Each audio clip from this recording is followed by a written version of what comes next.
Have we got any Johnny Marr fans in this afternoon?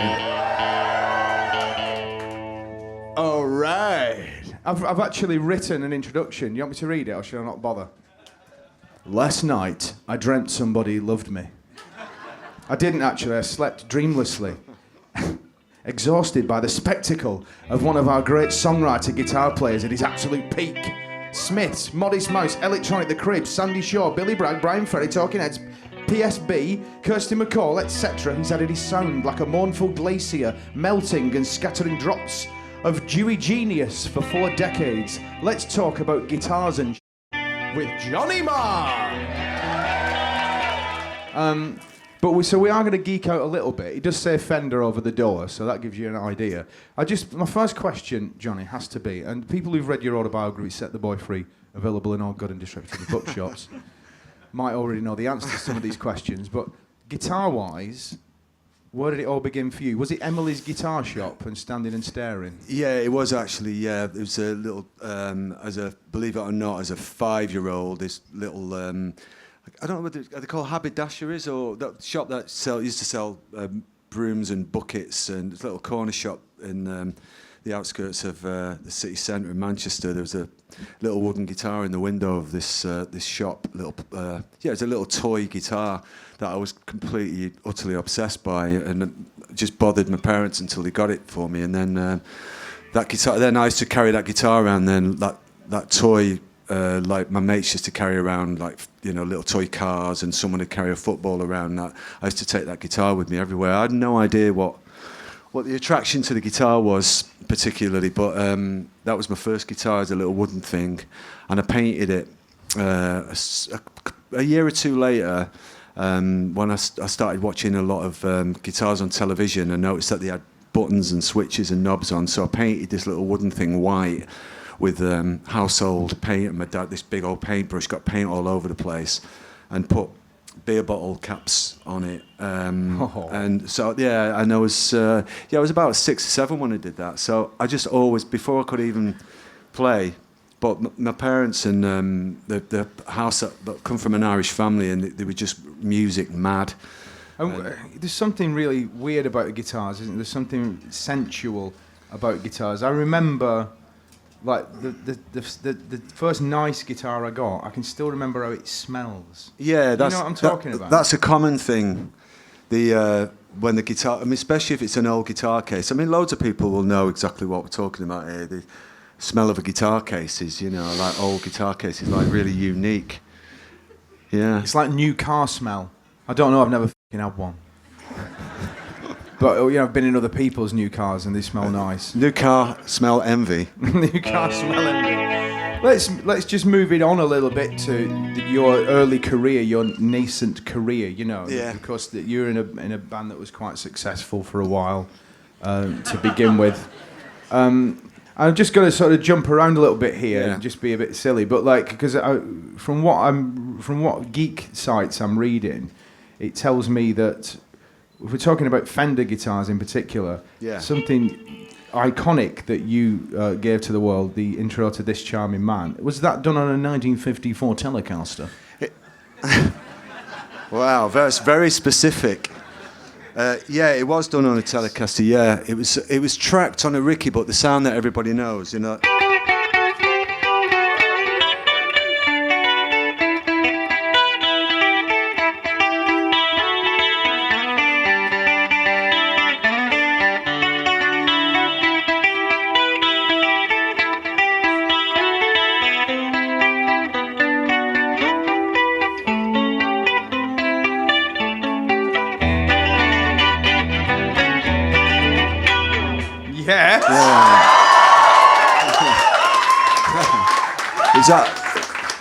Is that loud enough out there? All right. Yeah, that was done on a 54 telly. Yeah. It's a funny thing. I mean, we might get to this in a bit, but you know, this Jaguar that I'm playing now. We were talking about it before. I understand, you know, from being a fan myself of you know, of guitar players, that you know, a lot of fans, understandably, they like the idea of me playing a Rickenbacker, and I still play Ricky on my new album. I'll use it for certain things, but this guitar, I made with Fender in 2011 that I've sort of become synonymous with now. The reason one of the reasons why I did it was because it sort of sounds like pretty much all of those Smiths guitars in one. It does all of that job. And I wasn't really ready. I still wanted to explore, really, and I don't think I was ready to be like, I want a Smiths guitar until I got in my 40s, really. And then when it happened, sort of, I picked up this Jaguar with Modest Mouse. It just sounded like the way I should play, so the way people think I should play. So, Heaven Knows I'm Miserable Now, it was done on a 355. Didn't you buy that with? You were in New York, weren't you? Yeah. It was One of the deal breakers of your first deal, wasn't it? Yeah, I got that guitar when I was I basically said, well, I'll sign to Sire Records if you buy me this 355, and I was obviously going to sign anyway. But this guitar.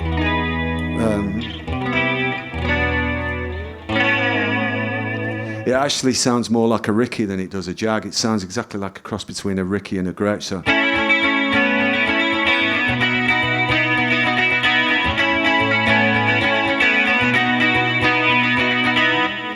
So if I'd had one of these in the Smiths, I would have saved myself so much money.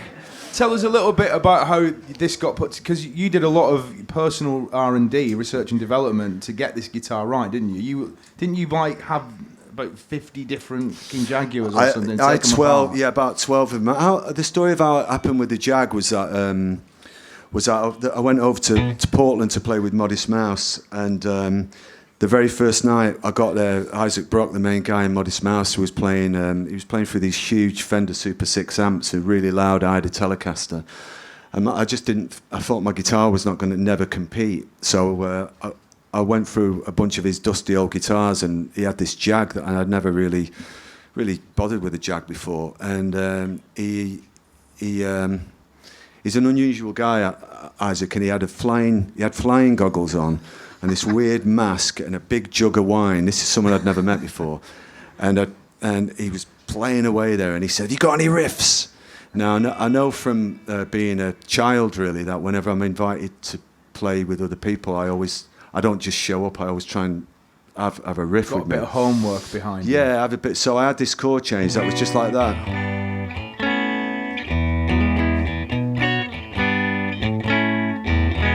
Something like that. And I picked up the Jag, and which was a 63, and I just went.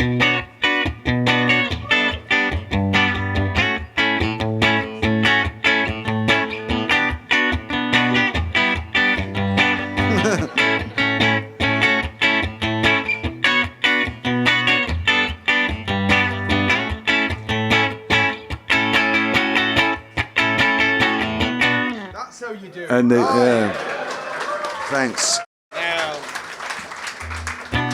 And the guitar made me do that. You know, the feel of the guitar made me do it.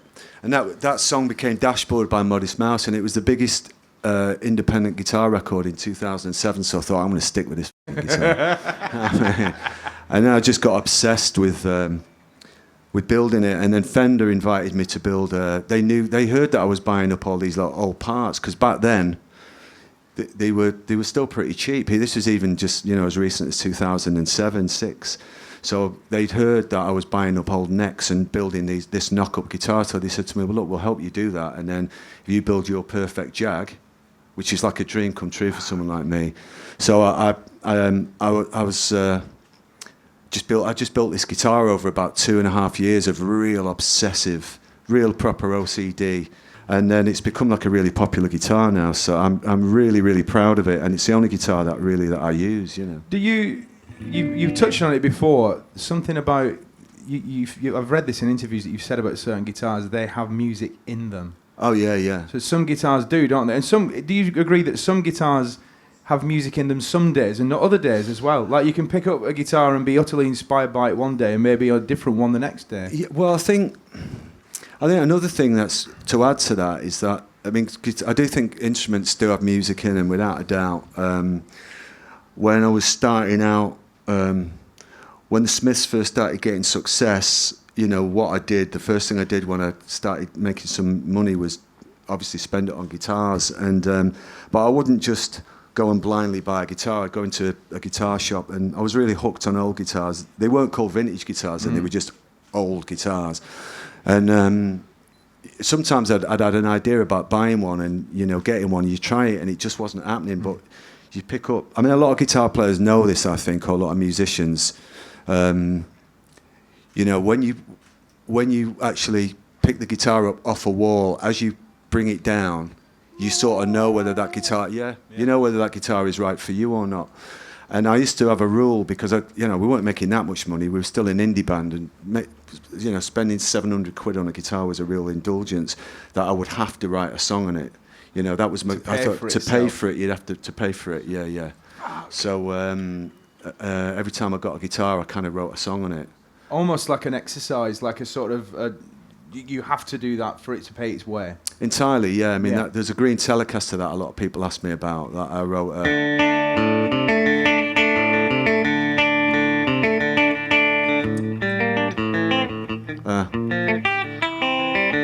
haven't played that for like 20 odd years. But that was like the song Girl Afraid I wrote. Yeah, so almost as an exercise, yeah. But the other thing I was going to say about your question, it's a funny thing, but about guitar is where you can get all mystical about it, and some people can think this is bullshit, but just as they do have music in them, you can... I don't mind people picking up my guitars, and that isn't an open invitation, by the way. Don't break into my house and steal. But no, you know, people, you know, mates. My mate said, "Well, you've played my 355, right? So I'm happy for people to play guitar, you know." But I've been around a couple of mates over the years who've got haven't got a great style and are really clumsy, and they can just take the music out of a guitar. I don't mean permanently. Don't mean permanently. Be careful. But and let's try this now, shall we? A little bit of it's to do with, because it's with the mechanics of a guitar. If you've got someone who's got a really heavy, really clumsy style, it kind of, it works on the mechanics of the guitar. It puts the neck out of joint, and it messes with the balance of the bridge and all of those things. But alternatively, if you've got a mate, there was a girl friend of mine she was in the Healers in the early 2000s, and she's quite mystical. And you just give her the guitar for a couple of days, it would come back like this. She would just sit with it, joss sticks, just imbue it incense, with great spirit, and she'd be all meditating and doing yoga next to it and all of that. And it'd come back, it'd be like, oh, it was like Angel, like you bought it from the Angel's guitar shop. But let's just alight slightly on. Let's move from one Fender to another. The Hitmaker, the one that Nile Rodgers has made all the Chic and Sister Sledge hits on, that white one. Yeah. Have you ever touched it? Have you ever been in the room? I played it, yeah. I've been really lucky enough to play it, yeah. I bet that's cheat off its isn't it, that one? Yeah. What's it like? I mean, what? Here's a question, actually, that might like sort of walk into this one. A guy, Paul Walker, says, do you think the choice of guitar that you make inspires your songwriting direction on a particular song? No, I think it does, and I think if you're lucky enough to be able to make that choice, I know it's a different thing when you're 13, 14, 15, that's a whole other stage in your guitar playing. There's loads, everyone here will know. You sort of just, you hope and pray that you can get the one that your hero or someone you admire, that your parents will lend you the money, or you'll hustle the money to get that Epiphone or that Jazzmaster or whatever it is that your hero has. And then you find your own thing. But if you're lucky enough then to move along and make a choice in what guitar you're playing, you do that thinking, I want to play that kind of music. So I got to do that with that was partly why I used the Rickenbacker. Everybody thought that it was because I was into the Byrds and the haircut and all of that business, but it was actually, I played the Rickenbacker for pretty similar reasons why I played the Jazzmaster, because it stopped me playing like a blues guitar player. Because they're not really great for playing blues on, and I knew that sort of pentatonic thing that we all fall into when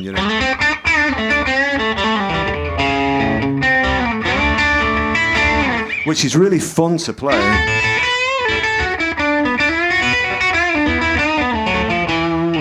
That's great, but I know it had no business in the Smiths rehearsal room, And you know, I needed. So I got the Ricky, and I think the first thing I played on the Ricky was it was like something like it was something like.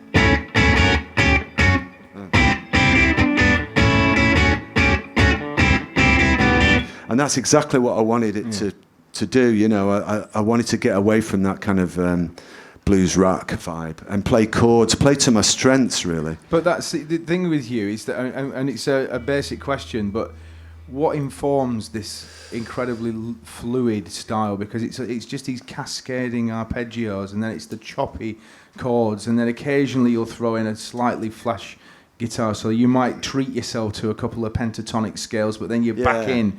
You know, there's a lot of capo work, isn't there? So where's it all coming from for you? What was? It's coming from melody, really. It's coming from, it's coming from really being addicted to melody and also what the guitar can do. You know, so and I always use use the guitar as I guess as I never forget that for me it's the greatest machine to make pop records on.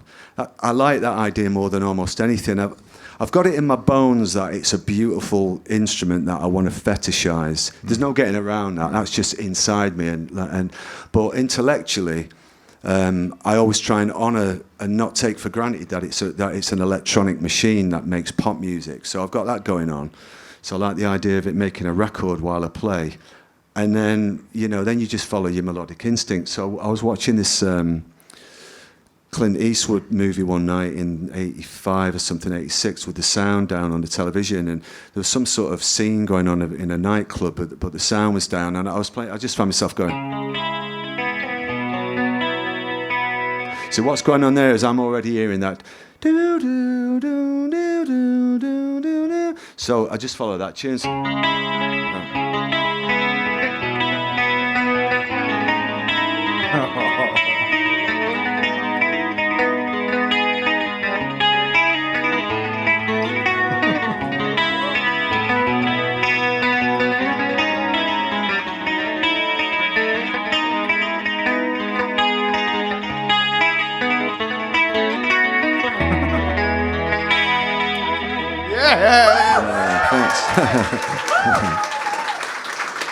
So it's the melody, and you're chasing the melody along, and then you're filling in the gaps. There's no thinking when that happens. You're just following. How do I find that tune? It's like chasing something down a really beautiful country road at night. You just, where is that spectre? It sort of gets it's like chasing an angel or something, really. Yeah.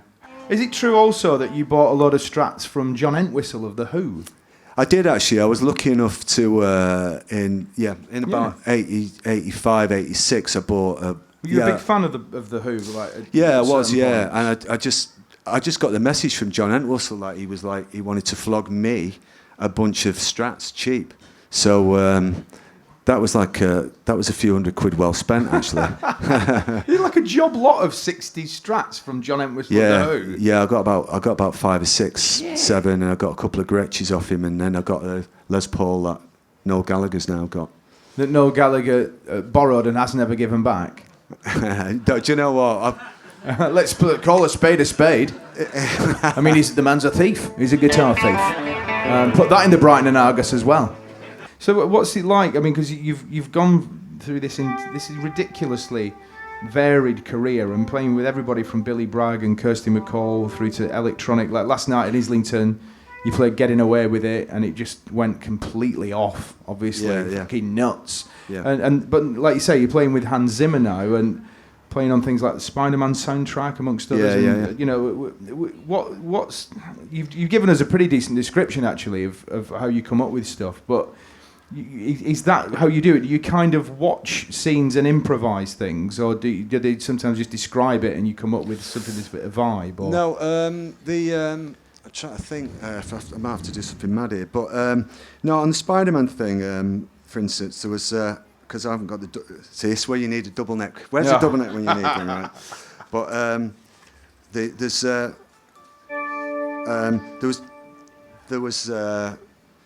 there's a scene in the Spider-Man film and I was sort of trying to anticipate what Hans was doing, and in the background I I was going into an amp, and that he wasn't hearing, and he had headphones on, and he was just doing something really, really out there. And so I just started playing.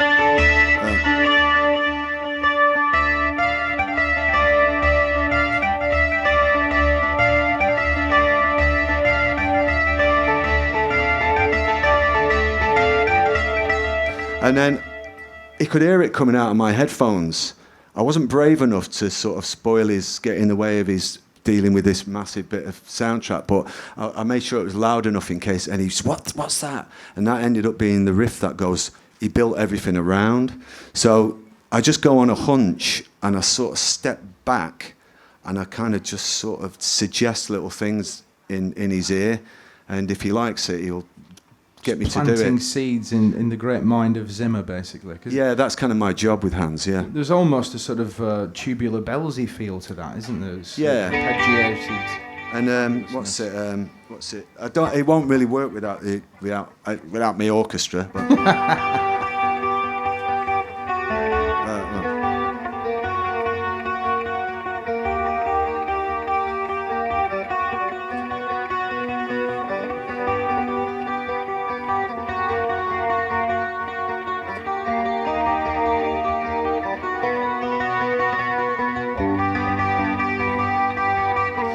That's Inception, which is so simple when you see it, but when you watch it with the action on screen, it's very, very, very dramatic. And the trick is how I came up with that was I heard, if you sit down and try and do something that's impressive, you just play too much. Yeah. You know, and no one needs that. You know, so I just sort of imagined it and then tried to find it. If you approach music too intellectually, like I am going to do something impressive, it doesn't really sound like music. It just sounds like a bunch of bullshit. Yeah. And if it comes from a place of listening, this is why I like putting guitars in tunings. You know, like because you don't really know what you're doing, and a lot of people get so hung up on, look how good I am. That gets in the way of music. And if you put the guitar in a tuning. I used to put guitar in tunings and had no idea what I was doing. That must be a nightmare to like you say. I mean, it's like sometimes when you sling your capo on, it sounds amazing, but you don't know what the chords are really. And that's really good. It's really good for you because it's a strange mentality, because you think when you want to learn an instrument, you sort of get this thing about, okay, I want to learn, I want to know, and that's kind of impressive. But you have to switch your mind. You have to decide what it is you're trying to achieve, and you know.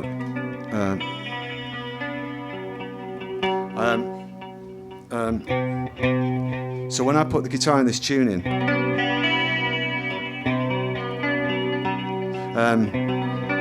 yesterday, like it.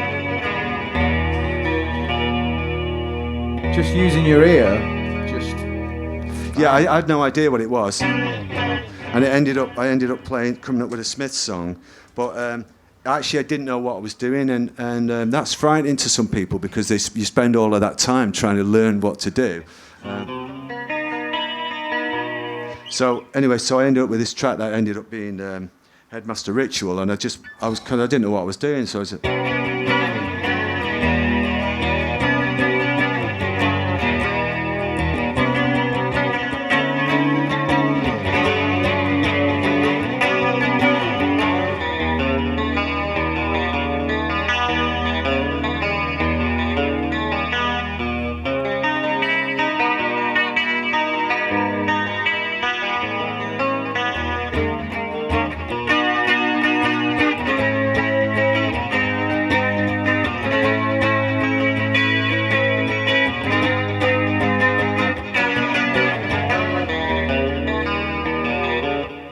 Come on. What would be the riff of yours that you kind of most enjoy playing at the moment? Because I mean, last night he played at Islington last night, and you did Headmaster's Ritual. Oh, I'm trying to cheer this. And you did, you know, the big ones like Big Mouth Strikes Again. You did off the new album. You did things like The Tracers, just really bang it. High Hellos is fantastic. You know, Bug. But there's so many ridiculously strident sort of anthems, and not many guitarists get to do that. That riffs that like Purple Haze or Whole Lot of Love or something like that, immediately recognisable. Well, I mean, obviously, I like. Is this in tune? Yesterday. So I've made that joke, haven't I? Well, obviously, I haven't got the trem on here now, however, but How Soon Is Now is a really good one to play. We're all really impressed by technique, and it is impressive. But I think this thing that really sticks with you is the thing we're talking about, that stuff that is done for the sake of making music. And I mean, but luckily for me, again, I'm so lucky to be a guitar player because I have all these, things about just following what music does for you as a feeling. But the guitar is hands down the coolest and greatest instrument to do anything on, I think. But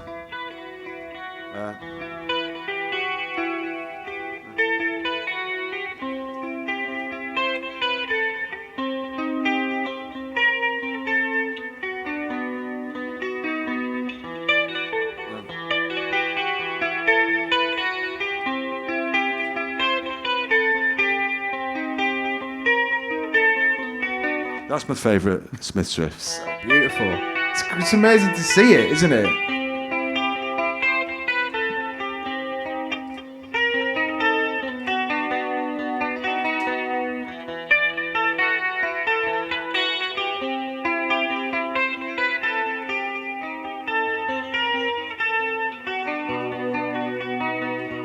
And why I came up with that riff is because I was sat on the bus waiting for the rest of the band to come on the tour bus, just really, really lonely, just really sad and lonely and missing my girlfriend and missing being at home. And I think that's kind of what it sounds like. And and it's technically quite a tricky riff, as I've just demonstrated.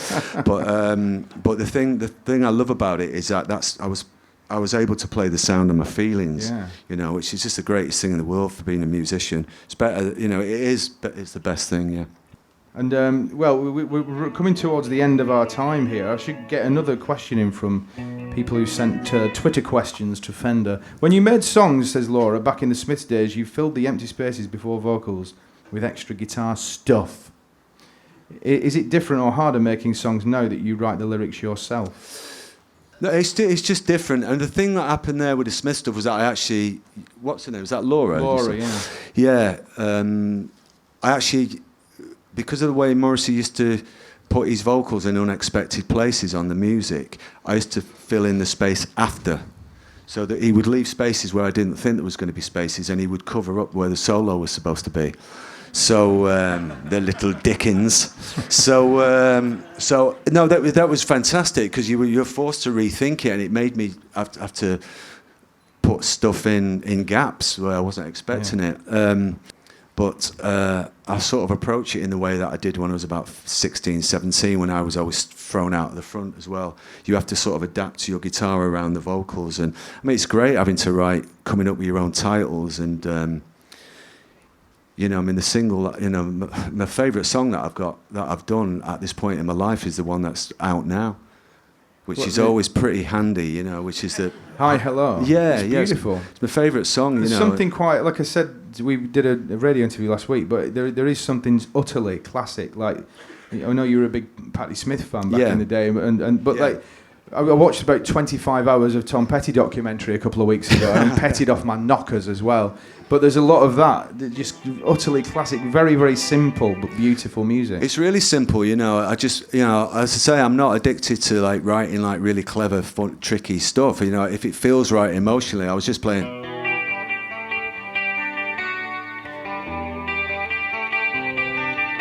Which is so simple, and that just was a jumping off point to this new song, But but to answer Laura's question, I mean, like having don't know how many people here or out there in internet world that write lyrics and write titles and come up with concepts for songs.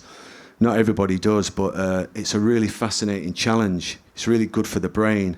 And also, I have a very old-fashioned philosophy. Is that I have a group, and those other three guys are relying on me to come up with decent songs. Yeah. And that's a really good responsibility. I'm kind of old-fashioned. I had an apprenticeship when I was 14, 15 in bands, playing sometimes with adults.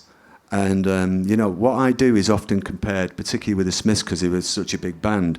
But what I do lyrically and as a singer and as a guitar player and as a songwriter, I learned all of that as an apprentice musician, 15, 16. I left school in the fourth year. I don't know what it's called now, year 7 or something. I don't know what it is. But to go and be in bands and make records, and that's where it all started. And that's what I'm doing now is a continuation of that. All the bands you mentioned, Hans and Modest Mouse and The Pretenders and all of that. It's this amazing sort of story for me. But what I'm doing now is I compare it, the rules that I learned, or the challenges, or the games that I learned, or the techniques, all started at 15, 16, 17, before the Smiths. So it was, intros, where you can put a stop on the drums, outros, decent titles. Can you fit a key change in? It should start with a guitar, haircut, decent jeans, blah blah blah. It didn't start with the Smiths. Yeah. I was there before that. Before then, you know what I mean. So what I'm doing now is a continuation of that, and I'm just super happy and lucky that I'm doing it and that people are interested in it. You're a master craftsman, Johnny. I've got to say that. And this guitar that you're playing, this is the Johnny Marr Jaguar Special. People can get this as well. This is something that's available to people. Yeah, but this is. I've been after a blue one forever. I'm not into collecting tons and tons of colours, but I just really wanted a blue one, and so they made me a blue one. So I think a couple of people were asking me whether we were going to do that. Lake Placid blue, isn't it? Yeah, so this is my new baby, really. So beautiful, man. Yeah. I love your yellowy maple neck as well. It's just gorgeous. I love yours, Shaun. Thank you. I just haven't had a shower for a couple of days. I've been quite busy. Okay, then. It's a beautiful instrument. It's the noise you make with it is just absolutely sensational. Before we let you go, you're sitting there. You've got it plugged in. Could you outro us, coda us? Finish the chat with something beautiful. Yeah. So one thing I should have learnt from those apprenticeship days is always have a tuner, right? Well. One of my favourite riffs is actually Surprise, Surprise. It's another really sad one, but it's a really simple one. It's off. What's it called? Oh, That Joke Isn't Funny Anymore. It goes.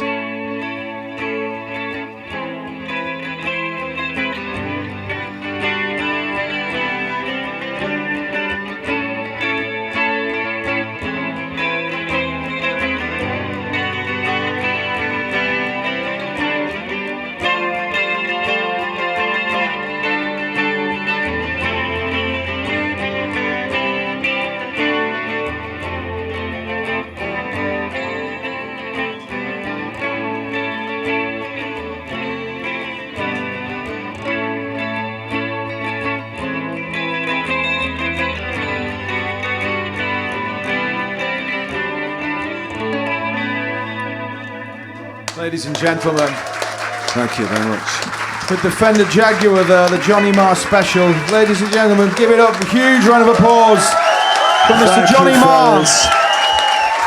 Thank you, guys.